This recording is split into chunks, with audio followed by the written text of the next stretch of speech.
Muy bien, mis hermanos, hay personas que no tienen a Cristo y no lo saben.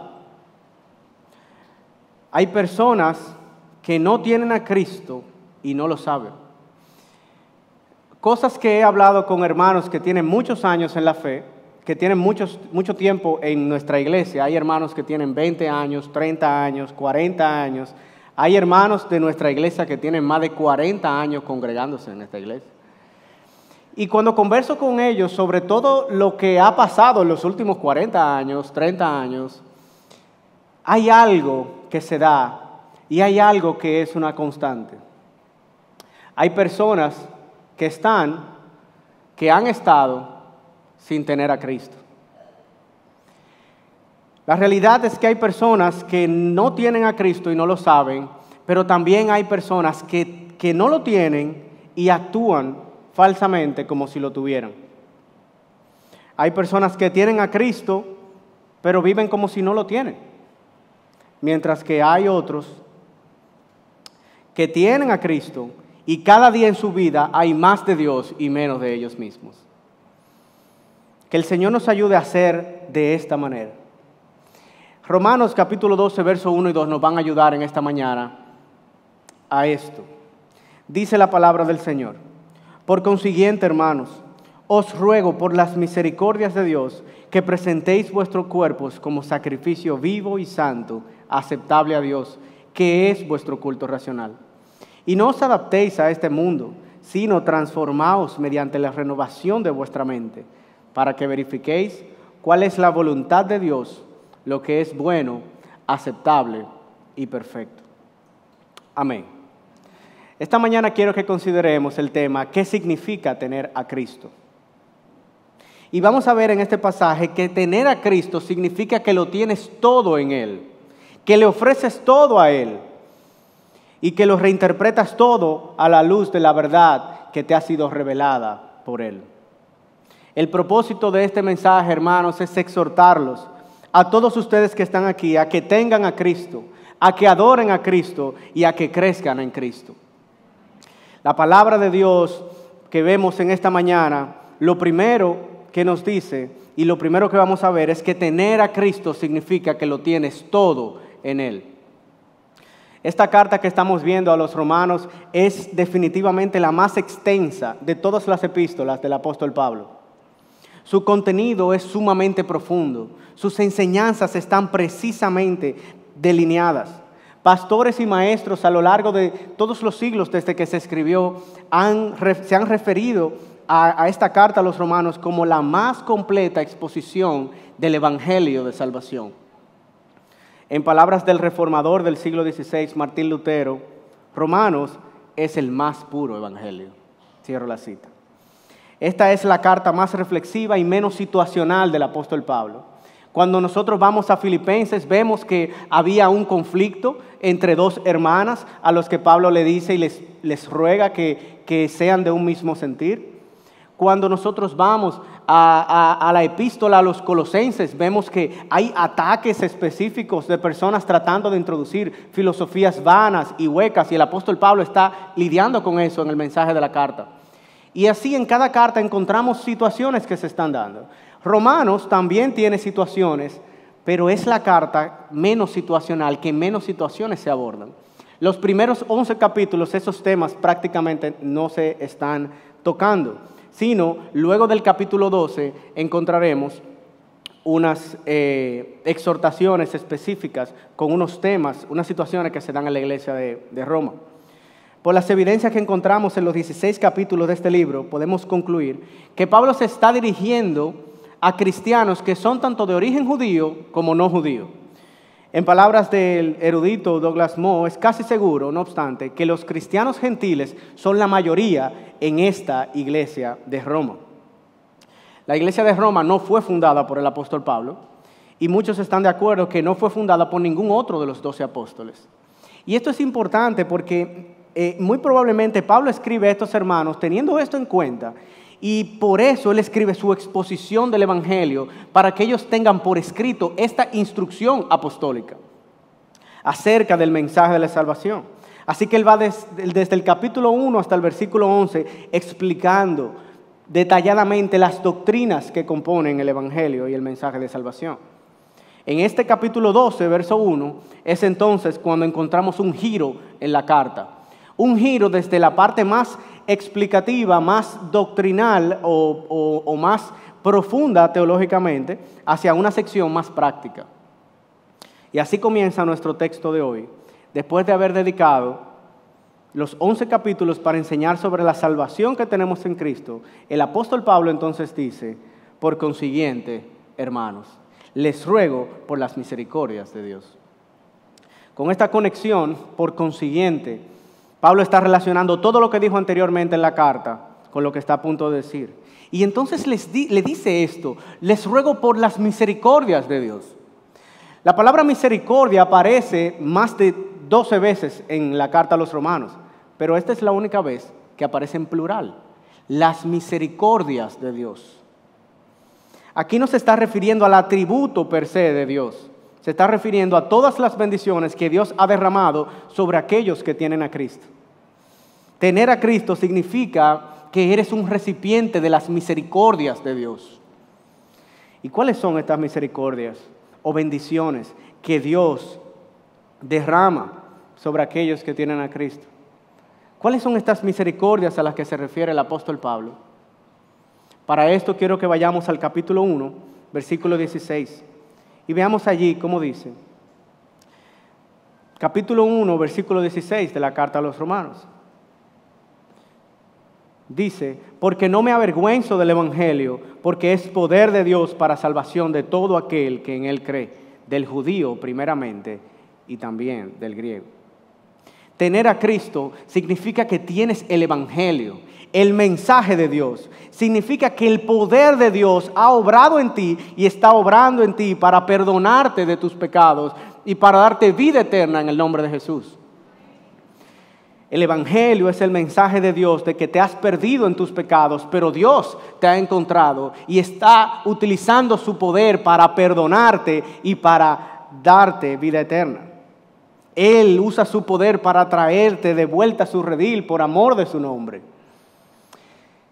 El evangelio es el mensaje de que estás muerto espiritualmente como consecuencia de tus pecados. Pero Él te ha escogido para usar su poder y hacerte pasar de muerte espiritual a vida espiritual para la gloria de su nombre. Tener a Cristo significa que tienes el evangelio, que tienes el mensaje que es el poder de Dios obrando en ti. El evangelio es como aquella historia de un grupo de niños campesinos que se van lejos afuera de la ciudad para jugar, donde hay unas montañas. Ya llegando el atardecer, luego de una jornada de juegos y escondites, estos niños deciden irse de regreso, pero de repente arremete un temblor. Todos los niños corren, pero uno de ellos es alcanzado por una roca gigante. En ese momento él se lanza hacia adelante y la inmensa piedra se detuvo sobre su pie. Y todo se calmó, pero su pie quedó atascado. Los demás niños intentan con todas sus fuerzas levantar la piedra. Intentan empujar la piedra. Intentan golpear la piedra para ver si se rompe, se desvanece y pueden rescatar a su amigo. Pero no tienen éxito. Y aquel joven muchacho sigue atascado sin esperanza de que ninguno de los que le rodean le pueden ayudar. Ni siquiera todos juntos tienen la fuerza para mover la piedra. Uno de los muchachos del grupo le dice: vamos a llamar a tu papá, él es fuerte y nos va a poder ayudar. Pero el niño dice: no llamen a mi papá. Con lágrimas en los ojos continúa diciendo: él me advirtió que no viniéramos a jugar aquí. Me dijo que las rocas se deslizaban y que era muy peligroso. Me dijo que esto podría ocurrir. Inmediatamente cambió el semblante nueva vez de todos los niños que estaban con él. ¿Por qué no nos dijiste? ¿Por qué no compartiste esa información con nosotros? Pudimos haber evitado toda esta situación. Nosotros no tenemos fuerza para mover la piedra y ya tenemos que retornar a nuestra casa. Te vas a quedar solo, te dejaremos aquí. Los niños se fueron. Empezaron a correr. Él gritó diciendo, no se vayan, pero se alejaron corriendo hasta que los dejó de ver. Pasaron varias horas y el hermano mayor del muchacho llegó. En ese momento lo encontró casi desmayado. Ya la noche había caído. Las aves nocturnas cantaban y la luna alumbraba fuertemente, haciendo de aquella noche la más clara de su vida. Justo antes de desmayarse, su hermano mayor le dijo, no temas, papá te viene a rescatar. En ese momento él se desmayó, sus ojos se cerraron. Su padre llegó, con sus fuertes brazos empujó a la piedra y a su hijo salvó. Lo llevó cargado de vuelta a su casa. Cuando se despertó y vio a su padre, lloró más que cuando le cayó la piedra. Aquella noche pidió perdón y aquella noche recibió perdón. El Evangelio, mis hermanos, es el mensaje de que Dios te vino a rescatar. Solo Dios tiene poder y fuerza para salvarte. Solo Dios tiene el poder para salvarte de la perdición eterna. Este es el mensaje del versículo 16. El Evangelio es el poder de Dios para salvación de todo aquel que en Él cree. Y esto es parte de las misericordias de Dios que Pablo está diciendo en el capítulo 12. Pero si vemos el versículo 17, que está después, en el mismo capítulo 1, hasta que se termina el capítulo 3, nos muestra cómo es que Dios te salva y de qué es que Dios te salva. El libro de Romanos está lleno de bendiciones y de misericordias que Dios ha derramado sobre nosotros. Pero estas que están aquí, quiero que nos detengamos en este momento. Tener a Cristo significa que tienes el Evangelio, el mensaje de Dios. Pero tener a Cristo, cuando vemos el versículo 17, nos da claridad. Dice, porque en el Evangelio la justicia de Dios se revela por fe y para fe. Como está escrito, mas el justo por la fe vivirá. Tener a Cristo significa que Dios ha compartido su justicia contigo y te ha dado el regalo de la fe para que puedas recibirla. Pero ¿qué es lo que significa esto? Martín Lutero, que fue uno de los principales reformadores del siglo XVI, lo cité hace un momento. Él escribió la canción Castillo Fuerte que cantamos hace un momento.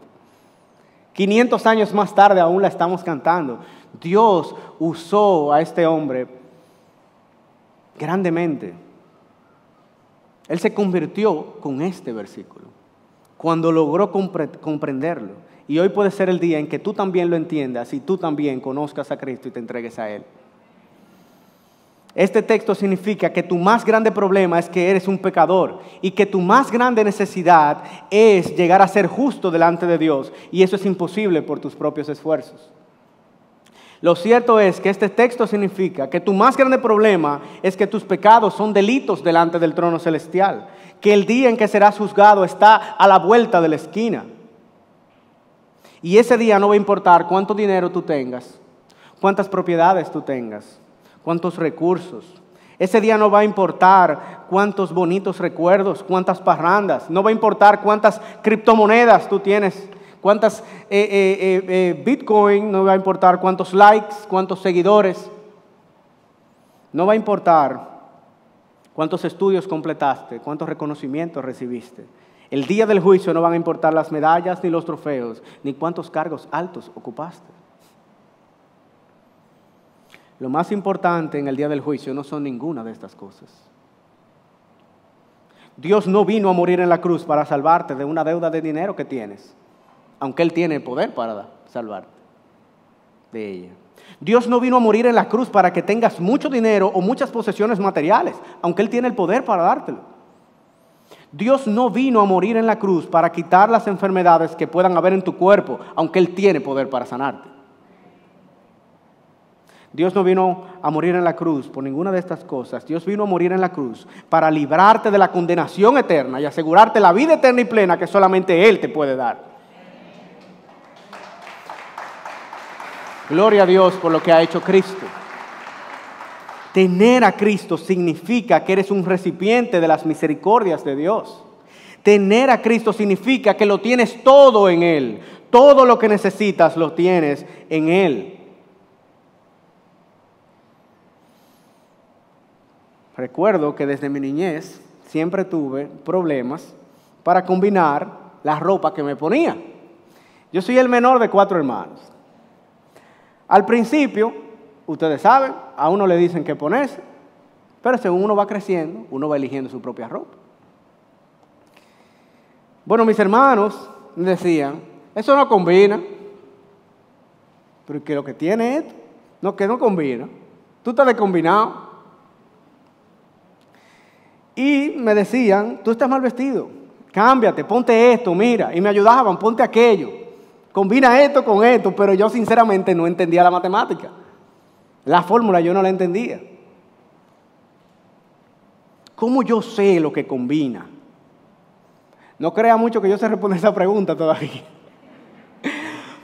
Pero, escuche la historia. Hasta que un día yo estaba escuchando tras bambalinas, como dicen, y me pareció haber escuchado el arma secreta, la clave del éxito, el oasis en el desierto, la fórmula de la Coca-Cola. No, me estoy pasando.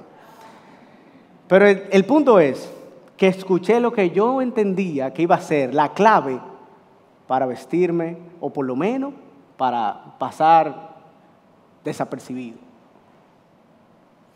Mis hermanas estaban hablando la una con la otra y él dice, yo me voy a poner tal cosa, porque tú sabes, y aquí viene la clave, el negro pega con todo. Cuando yo escuché eso, yo dije, no, mi salvación, el negro pega con todo. Un día yo me pongo mi ropa, vamos a salir con papi y con mami, y mi hermano me dice, ¿tú te vas a poner eso? Yo le digo, claro, el negro pega con todo. ¿Tú no sabías? Otro día vamos a una actividad, creo que era una boda, mi hermana me dice, ¿y tú te vas a poner eso para ir a esa actividad?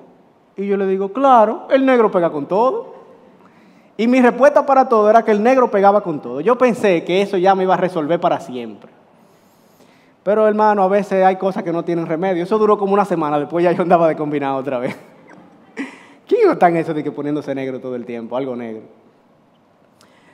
Mi hermano, para entender lo que dice el verso 17, cuando dice que en el Evangelio la justicia de Dios se revela por fe y para fe, primero hay que entender que en el día del juicio tú te vas a presentar delante del Padre, Él te juzgará, verá el pecado en tu vida y dará su veredicto. Los seres humanos pecamos con lo que pensamos, con lo que decimos, con lo que hacemos. Y dice que el que sabe hacer lo bueno y no lo hace, también le es pecado. El Señor envía un mensaje a través del profeta Nahum en el Antiguo Testamento. Nahum 1:3 dice, el Señor es lento para la ira y grande en poder.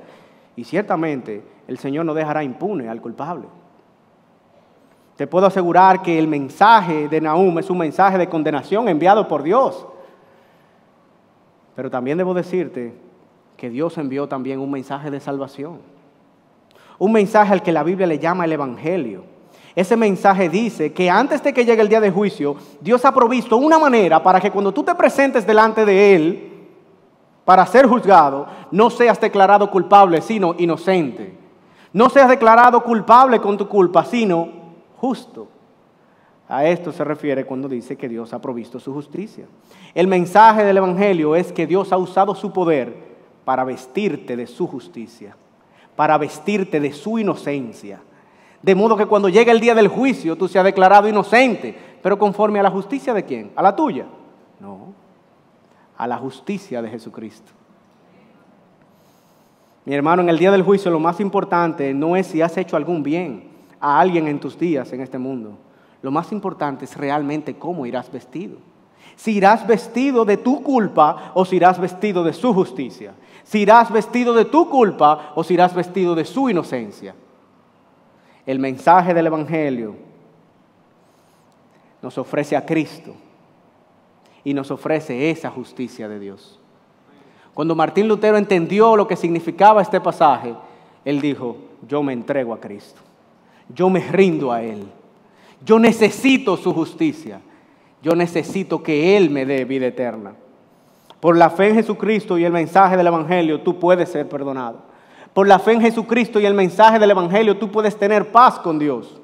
Por la fe en Jesucristo y el mensaje del Evangelio, tú puedes esperar tranquilo el día del juicio divino, porque irás vestido de la inocencia de Jesús y serás declarado inocente conforme a lo que Él ha hecho por ti.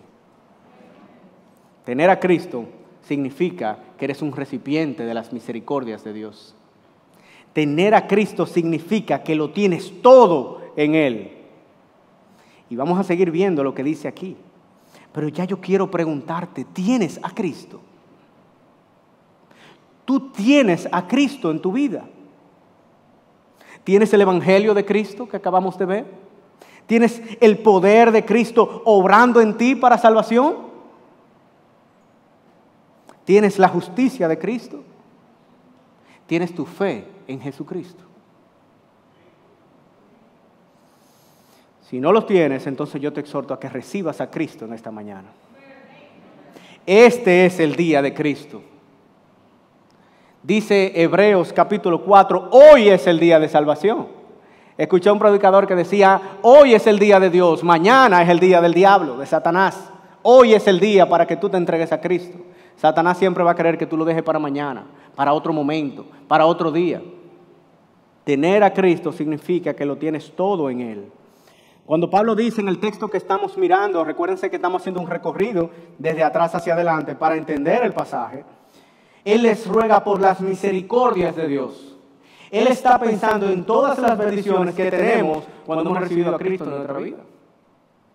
Les ruego por las misericordias de Dios. Capítulo 1, versículo 16, el Evangelio. El poder de Dios para salvación. La justicia de Dios. En el verso 17, capítulo 8, versículo 30 también. La fe, verso 17. Capítulo 3, tenemos su gracia derramada sobre nosotros. En el capítulo 5, Pablo nos muestra que el que tiene a Cristo tiene paz con Dios para siempre. Capítulo 5 nos dice que tenemos el amor de Dios. Y en el capítulo 8, versículo 35 al 39, dice que ese amor es para siempre y que nada nos podrá separar de su amor, ni lo alto, ni lo profundo, ni lo creado, ni ninguna cosa sobre la faz de la tierra puede separarnos del amor de Dios que es en Cristo Jesús.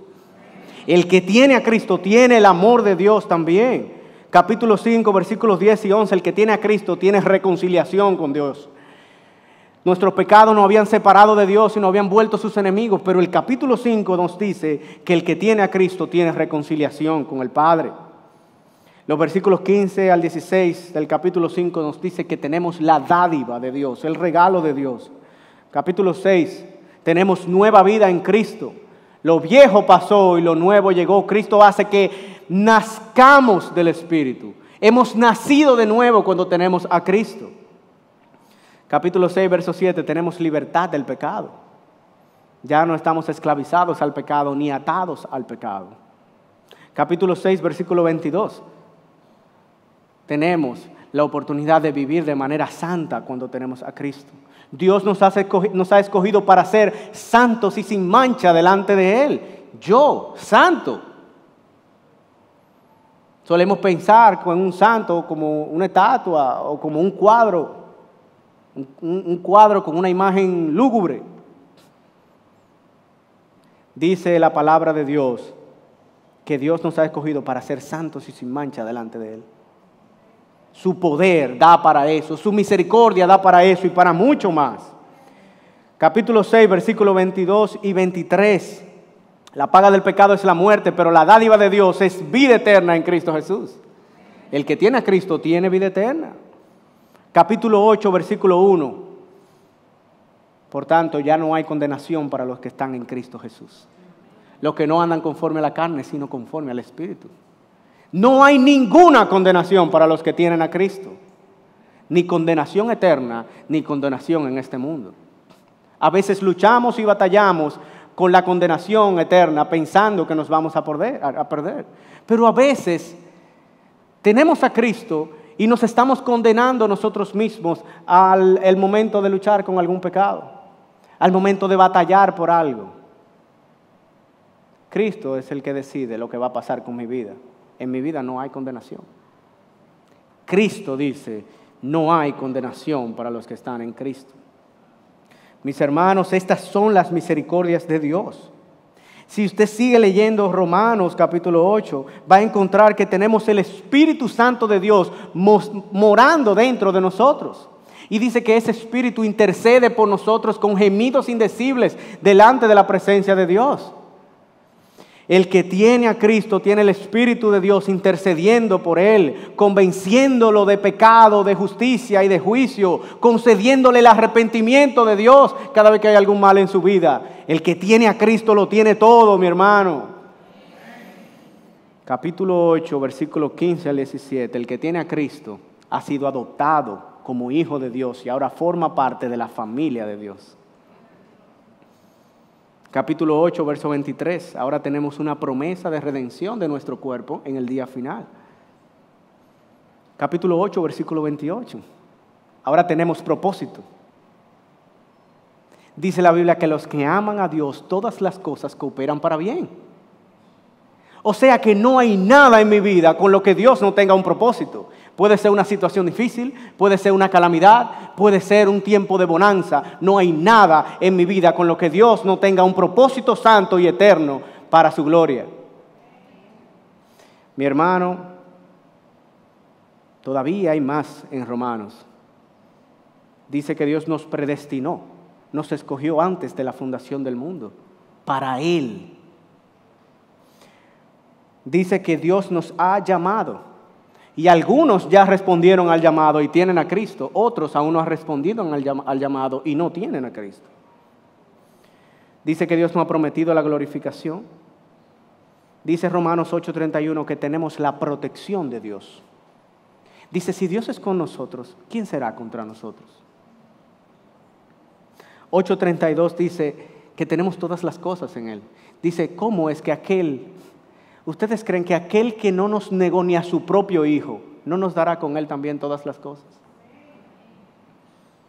Yo estoy contando las misericordias de Dios que están en esta carta. Capítulo 8, verso 34, dice que el Hijo de Dios, Jesucristo, también está intercediendo ante el Padre por nosotros. Así que el Espíritu Santo intercede, el Hijo de Dios intercede. 8:37 dice que tenemos victoria en Cristo. Antes bien, somos más que vencedores en todas estas cosas por medio de aquel que nos amó. Capítulo 9, versos 14 al 23 y 11:30 al 32. Dice que somos recipientes de la misericordia de Dios. Dice que no depende del que corre ni del que salta, sino que la salvación depende de Dios que tiene misericordia, solamente de Él. No hay nada que podamos hacer, pero el que tiene a Cristo tiene la misericordia de Dios. Si usted va leyendo Romanos y va viendo todas estas bendiciones de Dios, y usted tiene a Cristo, posiblemente usted termine haciendo lo mismo que terminó haciendo el apóstol Pablo en el capítulo 11, verso 33. Él dice, oh profundidad de las riquezas y de la sabiduría y del conocimiento de Dios. Cuán insondables son sus juicios e inescrutables sus caminos. ¿Quién ha conocido la mente del Señor? ¿Quién le ha dado a Él primero para que se le tenga que recompensar? Porque de Él, por Él y para Él son todas las cosas. A Él sea la gloria para siempre. Amén. Gloria a Dios.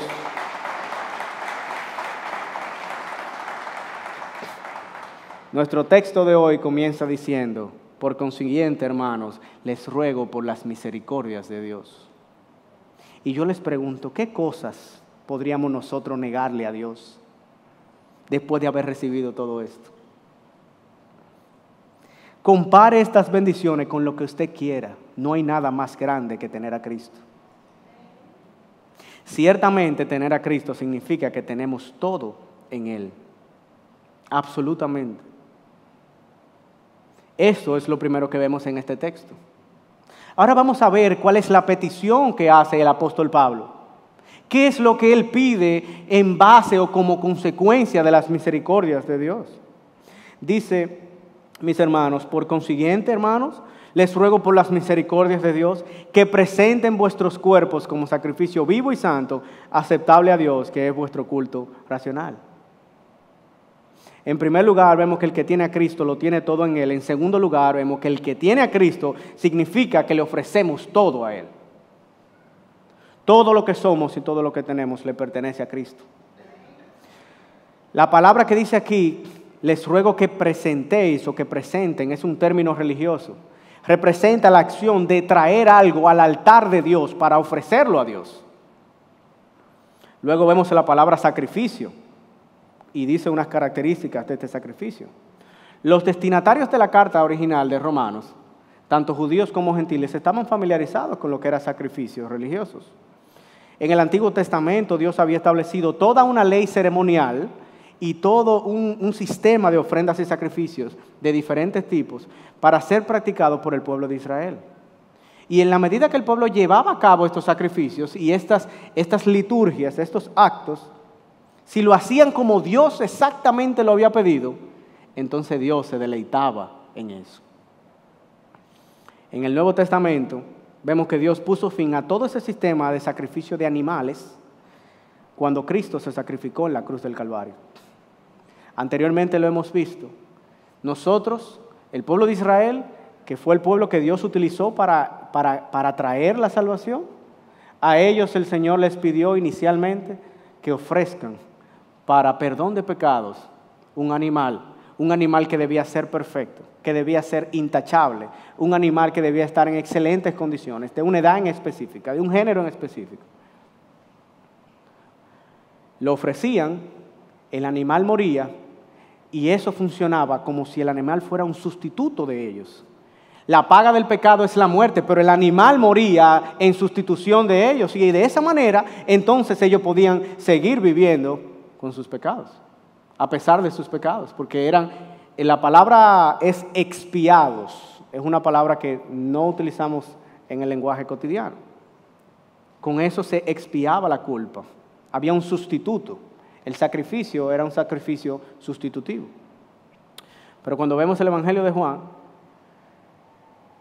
y vemos lo que nos enseña el Nuevo Testamento, dice que estos sacrificios no podían quitar los pecados para siempre. Dice que quitaban los pecados, pero entonces Dios no tomaba en cuenta sus pecados y ellos tenían que volver otra vez a ofrecer sacrificio. Y había que constantemente estar ofreciendo sacrificio tras sacrificio. Volvimos a pecar, sacrificio. Volvimos a pecar, sacrificio. Los sacerdotes estaban cansados. El sacrificio que ellos estaban haciendo no era efectivo ni eficiente. Pero cuando Cristo nació, cuando Cristo vino, todos los corderos que se habían ofrecido en sacrificio quedaron atrás. Y por eso dice, he aquí el Cordero de Dios que quita el pecado del mundo. Los otros corderos eran los corderos de la gente. Dios dijo, paren los sacrificios, yo voy a ofrecer el sacrificio ahora. Pero tú no pecaste, no, yo lo voy a ofrecer por ustedes. ¿Y qué tú vas a ofrecer? Yo voy a ofrecer a mi propio Hijo. Y por eso Jesús es el Cordero de Dios que quita el pecado del mundo. Él quitó los pecados de una vez y para siempre. El que tiene al Hijo tiene la vida. El que no tiene al Hijo no tiene la vida. Este texto nos habla, dice que debemos ofrecer ese sacrificio, dice porque es nuestro culto racional. La palabra culto es utilizada hoy en día con frecuencia. Todos los que están aquí vinieron al culto. Entre los cristianos el culto es como llamamos al servicio de adoración y eso mismo es lo que significa el texto cuando dice culto. Es el servicio de adoración que se ofrece a Dios. Mientras que la palabra racional en este pasaje ha tenido su debate para comprenderlo, pero estamos de acuerdo en que el texto significa, cuando habla de racional, y partimos de alguien que explica las diferentes posiciones, Douglas Moo, en su comentario a la Epístola a los Romanos, nos ayuda a entender que este servicio de adoración, dice, cito, es racional, es espiritual, es interno. Dice, implica la mente y el corazón y es racional en el sentido de una adoración que honra a Dios por darle lo que Él quiere de verdad. Si se acuerdan, les había dicho que el pueblo de Israel tenía que ofrecer el sacrificio exactamente de la manera que Dios lo estaba esperando de ellos. En el momento que ellos cambiaban algo, ya el sacrificio no era agradable a Dios. De hecho, había un incienso que había que quemar, un fuego específico de incienso, un incienso que había que quemar y tenía que ser ese. Y unos hombres No tomaron en cuenta la palabra de Dios en el Antiguo Testamento y dice que ofrecieron fuego extraño delante de Dios. Utilizaron un incienso que Dios no había pedido.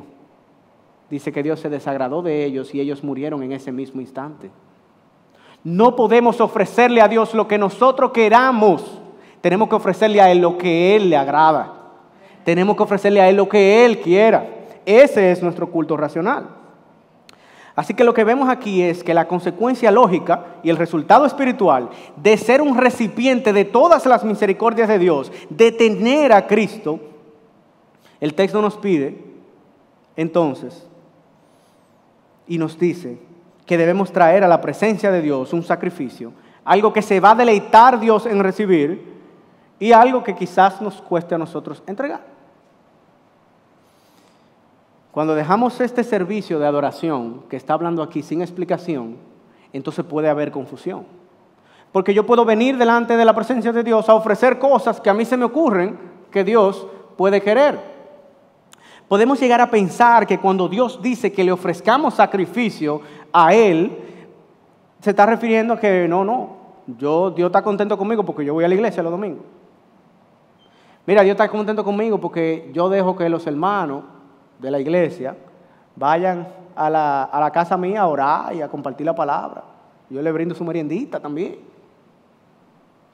Había una persona que venía a la iglesia, yo siempre estaba tratando de predicarle, y él siempre decía, no, porque yo estoy frío con los feligreses. Él decía a los feligreses. Pero usted tiene que estar frío con Dios. Dice la palabra, no es que demos ofrendas, no es que permitamos que la iglesia vaya a mi casa a orar y compartir la palabra, ni siquiera es que yo ore todos los días.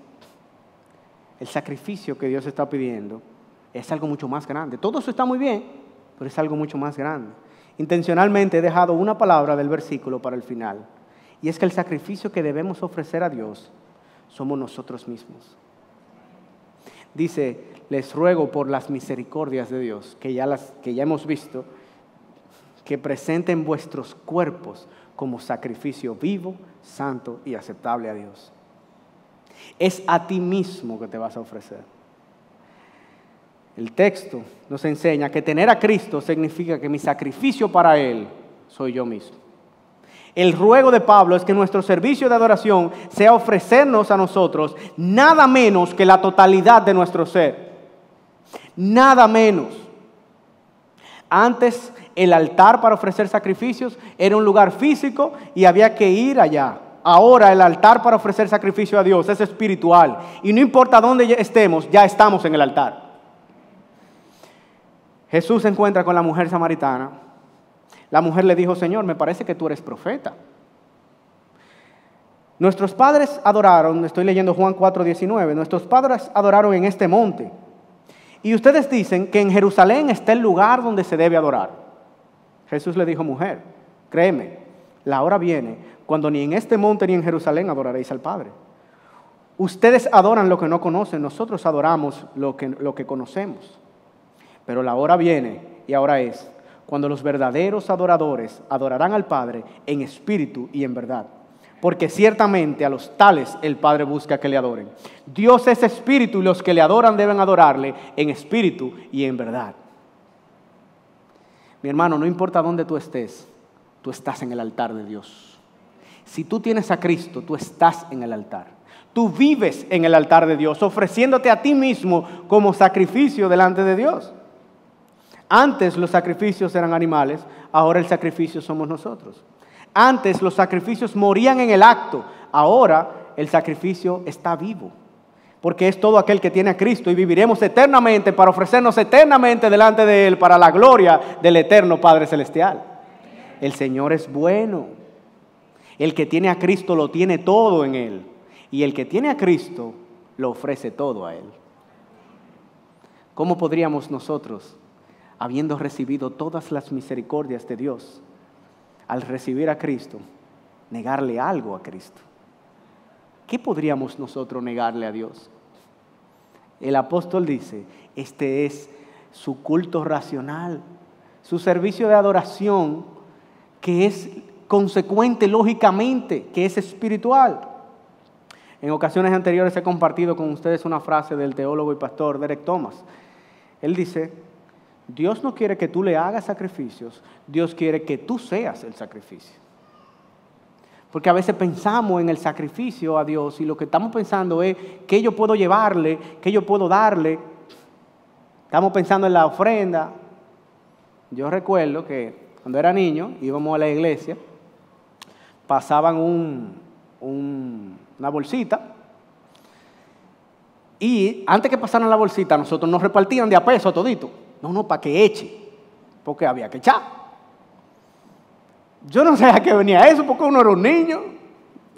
Nadie va a estar dándole seguimiento a eso, digo yo. Ni siquiera a adultos se le da seguimiento a eso. Bueno, pues el asunto era que yo cogía mi peso y echaba.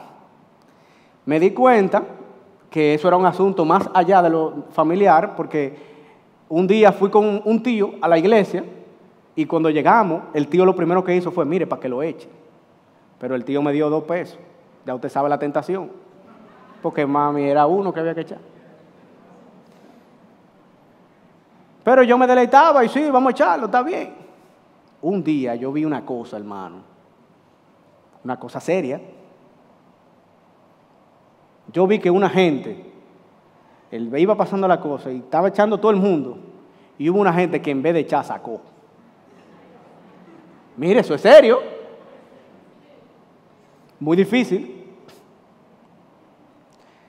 Lo que Dios quiere es a nosotros. Eso implica todo lo que nosotros somos. Sí, implica dar, pero es que nos estamos dando a nosotros. Es que si una persona, por alguna razón, hace algo para Dios, pero se está reservando a sí mismo, entonces ya no le está dando nada a Dios y ese sacrificio no es aceptable delante de Dios. Es que si alguien viene y dice: no, yo siempre que veo la gente de la iglesia que me vienen a visitar, yo le abro la puerta para que me prediquen y yo escucho todo ahí. Y si me invitan a la iglesia, yo voy. Está bien, eso está bien. Venga siempre. El tema es que los sacrificios no son aceptables delante de Dios si el sacrificio lo separamos de nosotros mismos. Si hay algo que yo me estoy reservando para mí, entonces ya usted no está adorando. Es todo para Dios. Debemos ser conscientes, mis hermanos. Esto cambia las cosas para nosotros. Para ofrecernos como sacrificio a Dios, tenemos que dedicarnos por completo a Él. Y esto implica también derribar los ídolos que hay en nuestro corazón. Ahora que vivimos en el altar, todo lo que somos y tenemos es para Dios. Por esto es importante entender que lo tenemos todo en Él. Porque cuando le ofrecemos todo a Él, lo estamos haciendo sobre la base de lo que Cristo ha hecho por nosotros. Dios ha establecido claramente que nuestros pecados nos han separado de Él, que la salvación es individual y que la perdición también es individual, que el juicio es individual. Así que en el juicio estamos solos delante de Dios. Los pecados no se juzgarán de manera colectiva. Y Dios dice: yo te perdono. Yo te perdono a través del sacrificio de mi Hijo. Pero podría ser difícil para nosotros entender que Él no solamente nos ha perdonado como si lo dejó pasar, sino que Él nos dice: yo te amo y yo te quiero a ti. Debemos ser conscientes que el pecado remanente en nosotros intenta levantar ídolos en nuestro corazón, en el mismo altar que es para Dios. Así que hay fuerzas pecaminosas en nuestra vida que compiten con la adoración a Dios. Y yo quiero darle todo a Dios, pero entonces hay una competencia, hay un deseo pecaminoso en mí, que se mantiene ahí como un remanente, y que es una llama que yo apago y vuelve y se prende, y apago aquí y vuelve y se prende. Como los muñequitos en Tom y Jerry, que Tom se metía por uno y salía por otro lado. Y salía por un lado y salía por el otro lado. Los ídolos surgen en nuestra vida. ¿Cómo yo identifico si hay ídolos en el altar que yo tengo delante de Dios? ¿Cómo yo identifico si cuando me estoy ofreciendo a Dios hay algo que me distrae y empiezo a ofrecerme a otra cosa que no es Dios? Debemos mirar nuestro corazón. Hablábamos recientemente en una de las clases, en la clase de Hacia la Meta, que el cristianismo es una religión del corazón. Engañoso es el corazón más que todas las cosas. ¿Quién lo conocerá? Y da la respuesta, Dios lo conoce, pero nosotros no lo conocemos. Ahora nosotros lidiamos todos los días con lo que está en nuestro corazón. ¿Y cómo podemos ver y saber? Dice, porque de la abundancia del corazón habla la boca. Porque las cosas externas que se ven de nosotros tienen una fuente interna. Entonces es como algo que está tapado ahí, uno no puede ver para adentro, pero uno ve lo que sale de ahí. ¿Cómo puedo identificar lo que hay en mi corazón? Si hay ídolos en mi corazón, si no me estoy ofreciendo por completo a Dios. Detrás de los gastos excesivos, de los endeudamientos para gastar en placeres temporales, de las compras compulsivas, de los préstamos innecesarios, de los excesos económicos, de la búsqueda incesante e implacable de más dinero, posiciones más altas, lujos sin sentido, reconocimiento, vamos a encontrar una estatuilla, la estatuilla del Dios de la vanidad. Y cuando tú te vas a presentar delante de Dios, ahí está esa estatuilla. Hablando en sentido figurado, porque estamos hablando de ídolos que son espirituales, ya no son físicos. Hay quienes tienen físico, también está mal. Pero tenemos que lidiar con los ídolos que son invisibles. El que tiene a Cristo lo tiene todo en Él. Por tanto significa que todo lo demás es para ofrecerlo a Él. Como dice aquella alabanza, no hay lugar más alto que estar a sus pies. Nunca nadie podrá jamás llegar a ser algo más alto, más digno y más glorioso que ser un adorador de Dios en Cristo. No hay nada que pueda competir con la gloria de ser un siervo de Cristo. Pensamos estas verdades, renovamos nuestra mente con esta verdad y vamos a demoler el ídolo de la vanidad. El versículo 2 nos habla de que debemos transformarnos por medio de la renovación de nuestra mente. Eso lo vamos a hablar la semana que viene. Pero aquí debemos darnos cuenta si estos ídolos están en nuestra vida y si hay un Dios de la vanidad en tu vida. Yo también, como hizo el apóstol Pablo con los romanos, te ruego por las misericordias de Dios que lo derribes y te presentes a ti entero como sacrificio vivo, santo y exclusivo a Dios. Detrás de los pensamientos lujuriosos, de la pornografía, del pecado sexual fuera del matrimonio, detrás de la infidelidad y de cada pecado bajo la sombrilla de la inmoralidad sexual, allí está un ídolo, un Dios con minúscula. Allí está la estatuilla al Dios del sexo, donde hay personas que acuden a Él para adorarle. ¿Y cómo lo sabemos? Porque hacen su propia voluntad. Porque son arrastrados por lo que quiere ese ídolo. Escuchan al ídolo y obedecen al ídolo. Toda nuestra vida sexual debe estar dedicada a Dios, bajo los parámetros de Dios, siguiendo los principios de Dios para la gloria única de Dios. Si hay un Dios del sexo en tu vida, te ruego por las misericordias de Dios que lo derribes y te presentes a ti como sacrificio vivo, santo y aceptable a Dios. Ese es tu culto racional, ese es mi culto racional. Detrás de la ansiedad, del egoísmo, del estrés, de la insatisfacción, de la ingratitud, de la amargura, de la envidia, de la avaricia, de la pereza, de la gula y de todos los pecados que se dan como resultado de ver demasiado grande lo que yo quiero o lo que yo no quiero. De ver demasiado grande o determinante lo que yo puedo hacer y lo que yo no puedo hacer. Muy posiblemente vamos a encontrar una estatuilla con una imagen de nosotros mismos. La fuerza de lo que yo quiero o no quiero jamás se puede comparar con la fuerza en mi vida de lo que Dios quiere o no quiere conmigo. La importancia de lo que yo creo que puedo hacer o creo que merezco o no merezco recibir, jamás podrá compararse con la verdad de Cristo. Lo que Dios puede o no puede hacer lo que Dios puede hacer a través de mí, y que no merezco nada, y si algo recibo es por la pura gracia y misericordia de Dios. Cuando viene la ansiedad como consecuencia de algo que escasea en nuestro corazón, es que hay algo que no tengo, es que no tengo el conocimiento de lo que va a pasar, es que no tengo aquella cosa que entiendo que necesito. Allí hay un ídolo. Muchas veces pecamos de vernos a nosotros mismos demasiado grandes en nuestra vida. Pero debemos recordar aquella historia de un predicador que estaba hablándole a la congregación y le dice: deben dárselo todo a Dios y deben orar a Dios por todo, deben pedirle a Dios por todo, que los ayude en todo. Y hay un hermano que dice, levanta la mano y dice: pastor, pero también por las cosas pequeñas. A veces hay cosas que son muy pequeñas como para uno llevárselas a Dios. Mi hermano, mi hermana, le dice el predicador, en tu vida todo es pequeño delante de Dios. No hay nada grande.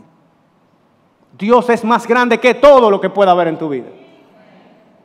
Por eso lo necesitamos a Él en nuestra vida. Si en tu vida, o tus deseos, o tú, o tus anhelos, o tus metas, o tus expectativas, o tus preocupaciones, o tu ansiedad, o tu estrés son muy grandes en tu vida, entonces yo te ruego por las misericordias de Dios, que busques una estatuilla con tu propia imagen en tu corazón, que la derribes y te presentes de manera exclusiva a Dios como sacrificio vivo, santo y aceptable a Dios. Las posibles aplicaciones de este texto son muchas.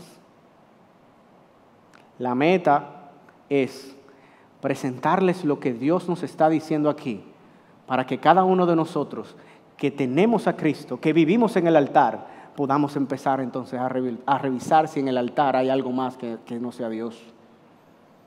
Debes recordar que Jesucristo se dio a sí mismo por amor a ti, y tú no puedes ofrecer menos que a ti mismo por amor a Él. El Hijo se sacrificó a sí mismo para glorificar al Padre. Nosotros nos sacrificamos nosotros mismos para glorificar al Padre, al Hijo y al Espíritu Santo. El que no tenía que poner nada lo puso todo, y nosotros que tenemos que dárselo todo, no vamos a poner nada. ¿Vamos a reservar alguna área de nuestra vida para nosotros? Segunda a los Corintios capítulo 5 versículo 9 dice: por eso, ya sea presentes al Señor o ausentes al Señor, nuestra ambición es agradar al Señor. Que esta sea nuestra ambición también. Tener a Cristo significa que lo tienes todo en Él, que le ofreces todo a Él y que lo reinterpretas todo a la luz de la verdad que te ha sido revelada por Él. Ese tercer punto lo vamos a abordar la semana que viene con Dios delante. Pero si tú no tienes a Cristo, entonces tú necesitas a Cristo. Estamos seguros de esto. Tú necesitas que Cristo sea todo en ti. La meta es que el que no tiene a Cristo reciba a Cristo en esta mañana. Es que el que tiene a Cristo, que adore a Cristo en esta mañana y en toda su vida. Y que el que está adorando a Cristo, entonces se renueve y crezca en Cristo cada día de su vida. Vamos a orar. Padre, te damos gracias por tu amor y tu misericordia. Tus misericordias son muchas, Señor. Nuestras faltas son muchas, pero tu gracia es mayor. Dios mío, gracias por darnos a Cristo. Gracias, Cristo, por todas las innumerables riquezas y bendiciones que nos has entregado, que nos has dado, con las que nos has bendecido. Oh Señor, ayúdanos. Renueva nuestra mente para que las veamos todas y respondamos acorde. Señor, yo te pido que si hay alguien aquí que no te tiene, yo te pido, Señor, que tú le concedas el arrepentimiento para que pueda tenerte en esta mañana. Señor, yo te pido asimismo que todo lo que te tenemos a ti en esta mañana hagamos pacto contigo, compromiso contigo, de adorarte con todo lo que nosotros somos. Que no haya nada que no te estemos confesando, que no haya nada que no te estemos entregando. Tener a Cristo es tenerlo todo. Tener a Cristo es ofrecérselo a Él todo. Ayúdanos a meditar en esto, Padre. Que nos vayamos a casa pensando en esto. Y que pasemos la semana meditando en esto y respondiéndote en adoración. Te lo pedimos en el nombre de Jesús. Amén.